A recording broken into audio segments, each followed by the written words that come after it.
we finish up the week with, Chris, as we do on every Friday, being joined by a guy who he follows music and he follows movies and strange, pretty amazing.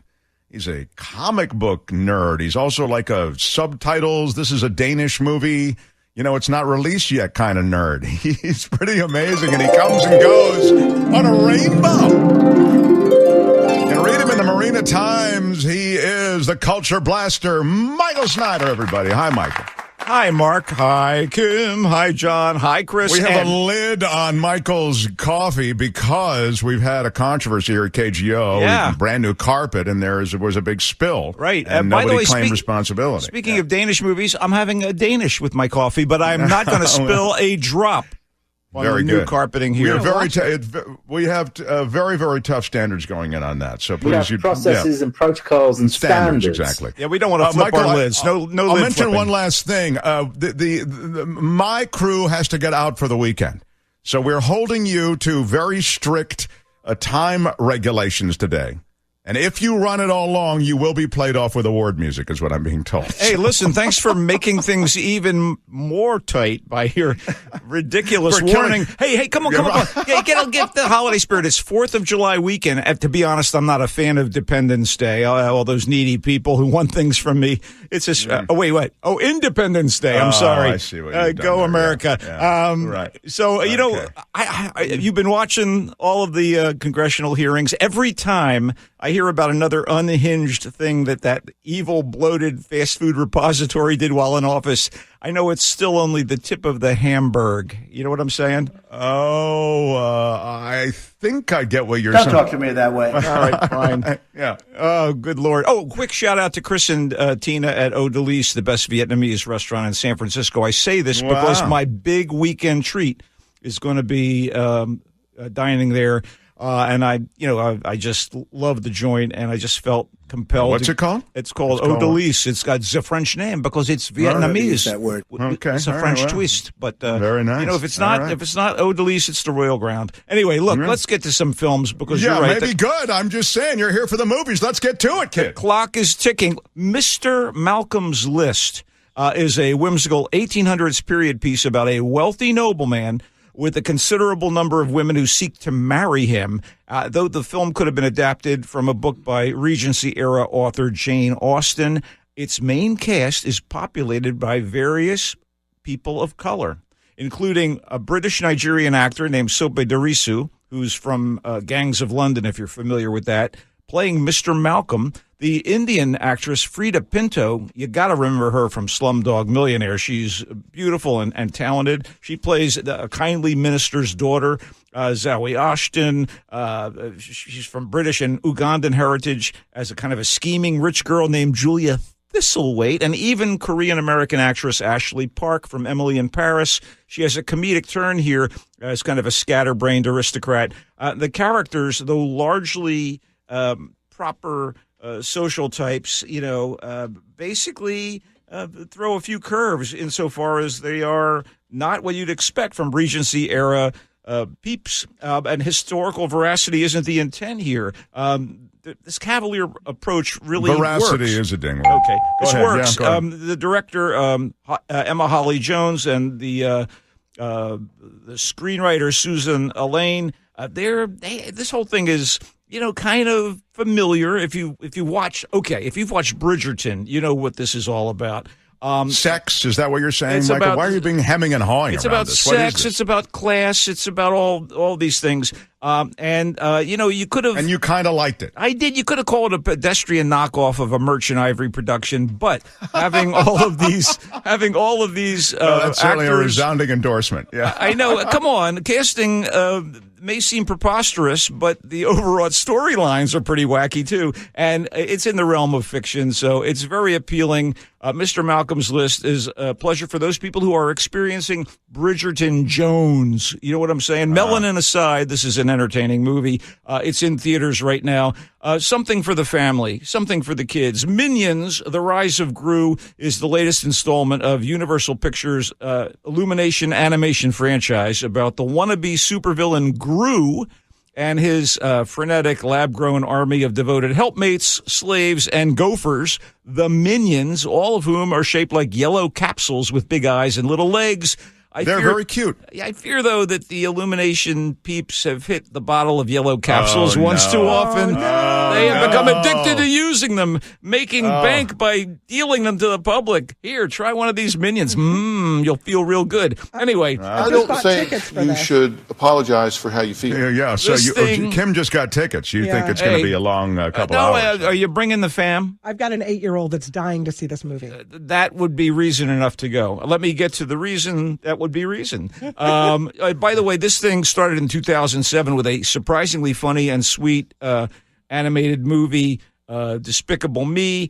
Maybe it was 2010. I don't know. It's been a while. Anyway, you got a grown-up Gru in that. He's an inept bad guy who becomes a family man with the heart of gold, and his minions have become these breakout favorites among the kids, which led to more movies that spotlight the Minions, sometimes on an equal footing with Gru, sometimes not, and some of them are good, and some of them are pedestrian.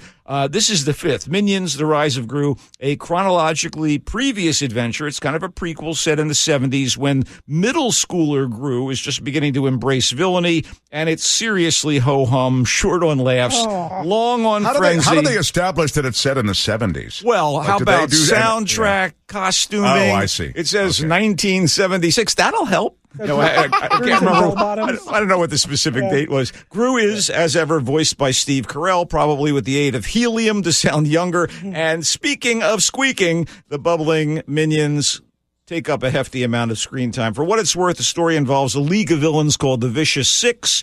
They reference a bunch of 70s era characters and crazes. They want to get their hands on a mystical amulet that'll grant great power. They betray their leader. Their leader is a crusty old guy with the voice of Alan Arkin.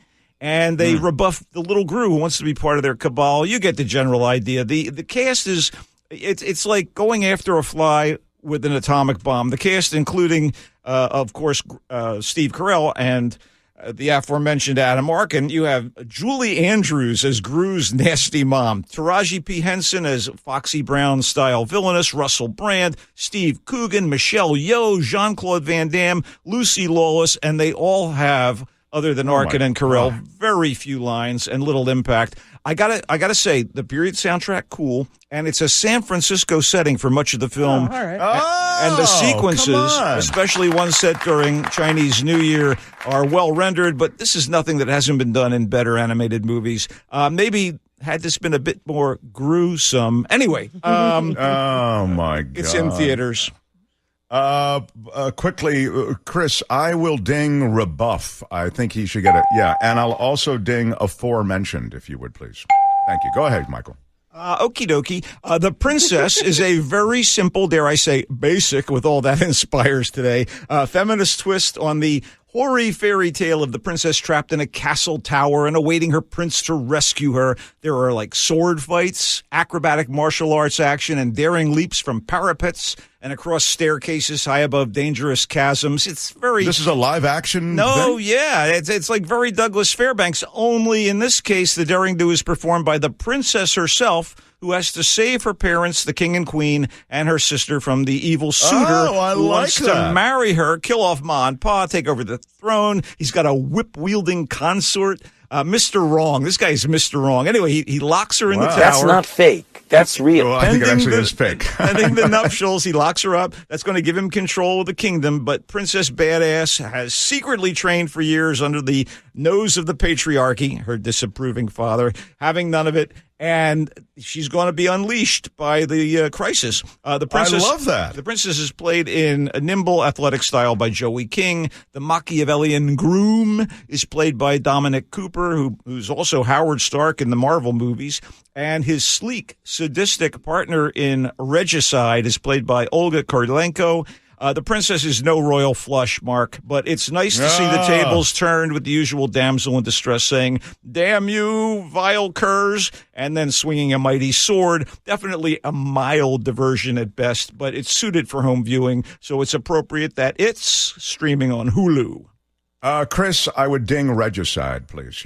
Okay, I'll only have another 30 seconds, sir. All right, What if do you've you got interest or bandwidth for a thoroughly original, whacked-out, dark, and somewhat scatological satire of smug, pretentious artists, the people who encourage them, and those who get caught in the middle of their willful endeavors, I have a good one. Flux Gourmet, from writer-director Peter Strickland. This off-the-wall UK movie concerns a sonic culinary collective in residence at an academic institute that's concerned with the intersection of food and sound. The collective is led by this really imperious egomaniac woman. It's somewhere between a music... Imperious is a ding word. It's somewhere between yeah. like a musique concrète ensemble and splooshers. I mean, it's really a mess. And they are beset by infighting, which is inflamed by the head of the institute. And meanwhile, there's a Greek writer hired to document it all. And he's got really seriously bad gastrointestinal issues. And it's part of the issue of the movie. He's in the care of this very cruel, self-absorbed doctor. The best-known members of the cast are Asa Butterfield, the young actor from Hugo and Ender's Game. He's one of the collective. And Gwendolyn Christie, best known as the imposing female knight Brienne of Tarth in Game of Thrones. And she plays the institute director, very self-serving. Everybody in the movie commits. Flux Gourmet takes on performance art, culture vultures, the malaise and anxiety that plague modern society, and does so in bizarre, amusing fashion. Malaise is a ding word. Strange and unique movie experience, and you'll get a kick out of it if you can stomach it. Personally, I found it tasty. Kind of like one of those delicacies you wouldn't eat. Oh, my God, with that. Anyway, it's in theaters and available for streaming on demand. Flux Gourmet. It was tasty if you can stomach it. Flux Gourmet. Where can you see it? Theaters? Theaters and streaming on demand, my man. And you like it. And I you like did. it. I thought on it's demand. not going to be for everybody, but I liked it. I'm going to spend my weekend watching the last 2 episodes of Stranger Things Series 4, which dropped today on Netflix. Yes. In Very fact, exciting. Netflix actually went down for a time because of that. The princess, swashbuckling princess, you kind of liked it, Michael? Mild. I give it one of those, like, where your hand kind of flaps up and down slowly. The Minions, The Rise of Gru. He feel like they went to the well too many times is what I was going to say. It's for the kids. And then, you're playing me off now with the I'm being played off with the award music. We've run so long on this segment. It's your fault. It's all your fault. Mr. Malcolm's List. With all of those, it's a pedestrian adaptation of a Merchant Ivory production. But it's pleasant and fun, It's fun. It's fun. And it's in theaters, you say. All right. You can find him at the Royal Ground. You can also find him in the Marina Times at marinatimes.com. And, okay, I hear it. He is the Culture Blaster. He comes and goes. Farewell. Happy 4th of July.